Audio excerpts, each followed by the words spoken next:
సాధారణంగా ఆగ్నేయంలో కిచెన్ ఇవ్వడం పరిపాటి. అవకాశం ఉన్నప్పుడు వాయువ్యంలో కూడా ఇస్తుంటాం.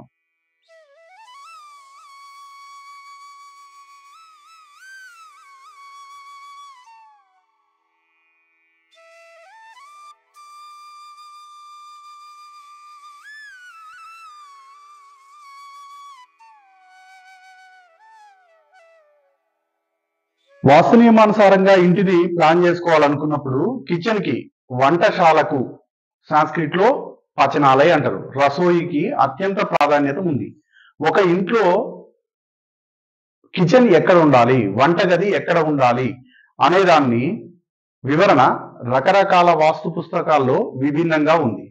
సాధారణంగా ఆగ్నేయంలో కిచెన్ ఇవ్వడం పరిపాటి. అవకాశం ఉన్నప్పుడు వాయువ్యంలో కూడా ఇస్తుంటాం. అయితే వాస్తుశాస్త్ర గ్రంథాలు ఏం చెబుతున్నాయి, రసోయి గురించి, కిచెన్ గురించి, వంటశాల గురించి ఏం చెబుతున్నాయి అనే విషయాన్ని చూసినప్పుడు విశ్వకర్మ ప్రకాష్ అనేటువంటి ప్రముఖ వాస్తుశాస్త్ర గ్రంథంలో కిచెన్, వంటశాల ఆగ్నేయంలోనే ఉండాలి అని చెప్పడం జరిగింది. విశ్వకర్మ ప్రకాష్ అనేటువంటి గ్రంథంలో వంటశాల ఆగ్నేయంలోనే ఉండాలి అని చెప్పారు. అదే మానసార్ అనేటువంటి ప్రఖ్యాత వాస్తుశాస్త్ర గ్రంథంలో, మానసార్ అనేటువంటి వాస్తుశాస్త్ర గ్రంథంలో చాప్టర్ 32, 36లో కిచెన్ ఎక్కడ ఉండాలి అనే దాని వివరణ ఉంది. ఆ గ్రంథంలో కూడా ఏం చెప్పారంటే ఆగ్నేయానికి ఫస్ట్ ప్రియారిటీ చెప్పారు. ఆ తర్వాత ఈశాన్యంలో గాని, ఉత్తరంలో గాని ఉండవచ్చు అని చెప్పడం జరిగింది. ఈశాన్యంలో గాని, ఉత్తరంలో గాని కిచెన్ ఉండొచ్చు అని చెప్పి మానసార అనేటువంటి గ్రంథం చెబుతుంది. ఎక్కడ? చాప్టర్ 32, 36లో. నెక్స్ట్ ఇంకొక అత్యంత ముఖ్యమైన గ్రంథం మయమతం.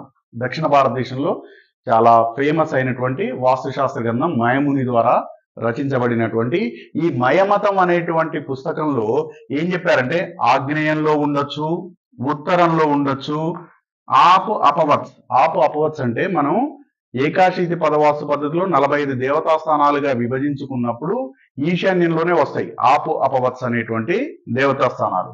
ఆపు అపవత్స్ లో ఉండొచ్చు. నెక్స్ట్ యమస్థానంలో ఉండవచ్చు. యమస్థానం అంటే దక్షిణం, దక్షిణానికి అధిపతి యముడు, యమస్థానంలో కూడా ఉండవచ్చు అని చెప్పి మయమతం అనేటువంటి గ్రంథం చెబుతోంది. మయమతంలో చాప్టర్ 27, 29లో దీనికి సంబంధించినటువంటి వివరణ ఉంది. మయమతం ప్రకారం కిచెన్ ఆగ్నేయంలో ఉండొచ్చు, ఉత్తరంలో ఉండొచ్చు, ఆపు అపవత్స్ అనేటువంటి దేవతా స్థానాల్లో ఉండవచ్చు. ఇంకొక ప్రఖ్యాత వాస్తుశాస్త్ర గ్రంథం కామికా ఆగం. ఈ కామికా ఆగం ఇందులో చాప్టర్ 12లో 179వ శ్లోకంలో మనం ఏ వైపు వీధి ఉన్నది, తూర్పిల్లా, పడమరిల్లా, దక్షిణమిల్లా, ఉత్తరమిల్లా అనే మన ఇంటి యొక్క ఫేసింగ్ ని బట్టి కిచెన్ ని నిర్ధారించుకోవాలి అని చెప్పారు. కామికా ఆగం అనేటువంటి గ్రంథంలో చాప్టర్ 12లో 179th శ్లోకంలో ఇంటి యొక్క డైరెక్షన్ ని బట్టి కిచెన్ ని ఏర్పాటు చేసుకోవాలి అని చెప్పారు. ఒకవేళ ఉత్తరం ఇల్లు అయితే ఈశాన్యంలో పెట్టుకోమన్నారు. ఉత్తరం ఫేసింగ్ ఉన్న ఇల్లు అయితే ఈశాన్యంలో పెట్టుకోమన్నారు. తూర్పు ఇల్లు అయితే ఆగ్నేయంలో పెట్టుకోమన్నారు. అదే దక్షిణం ఇల్లు అయితే నైరుతిలో పెట్టమన్నారు.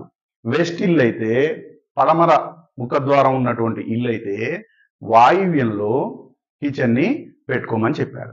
మనకు రిఫరెన్స్ ఈ 4 పుస్తకాలు చాలా క్లియర్ గా చెబుతున్నాయి ఎక్కడెక్కడ కిచెన్ ని ఏర్పాటు చేసుకోవచ్చు. అయితే ఇక్కడ గుర్తుపెట్టుకోవాల్సిన విషయం ఏంటంటే ప్లాట్ యొక్క పొడవు వెడల్పులు ఎంత ఉన్నాయి, నెక్స్ట్ ఆ ప్లాట్ ఎన్ని డిగ్రీలు ఓరియంట్ అయి ఉంది, ఏ వైపుకు తిరిగి ఉంది, ఈశా ప్రాచ్య, ఆగ్నేయ ప్రాచ్య, అది ఎన్ని డిగ్రీలు ఉంది అనే విషయాన్ని పొడవు వెడల్పులను పరిగణలోకి తీసుకున్న తర్వాత మాత్రమే దిక్కులను నిర్ధారించుకోవాలి. ఆ తర్వాత మాత్రమే కిచెన్ కోసం ప్లానింగ్ చేయాలి. అంతేగాని ఇది ఒక ప్లాట్ అనుకుంటే, ఇది నార్త్ అనుకుంటే ఈ మూలం తీసుకొని ఈశాన్యం అనుకోవద్దు, ఈ మూలం తీసుకొని ఆగ్నేయం అనుకోవద్దు. దీన్ని ఎన్ని చేయాలి మనం? ఒక్కొక్క దిక్కుని 22.5 డిగ్రీలు ఉండేటట్టుగా 16 దిక్కులుగా విభజించుకోవాలి. ఆ విభజన ఎక్కడ జరగాలి? ఇక్కడ జరగాలి. ఇది మొత్తం 360 డిగ్రీలు. ఇక్కడ విభజించుకోవాలి. ప్రతి దిక్కు 22.5 డిగ్రీలు ఉండేటట్టు 16 దిక్కులుగా విభజించుకొని మనం ప్లానింగ్ చేసుకోవాలి. తద్వారా మాత్రమే కిచెన్ని సరైన ప్లేస్లో పెట్టుకోగలుగుతాం. కిచెన్ అనేది ఇంటికి లక్ష్మిని తీసుకొచ్చేటువంటి స్థానం. కాబట్టి కిచెన్ మార్కింగ్ చేసుకునేటప్పుడు, కిచెన్ ప్లానింగ్ చేసుకునేటప్పుడు అత్యంత జాగ్రత్తగా ఉండాల్సిన అవసరం ఉంది.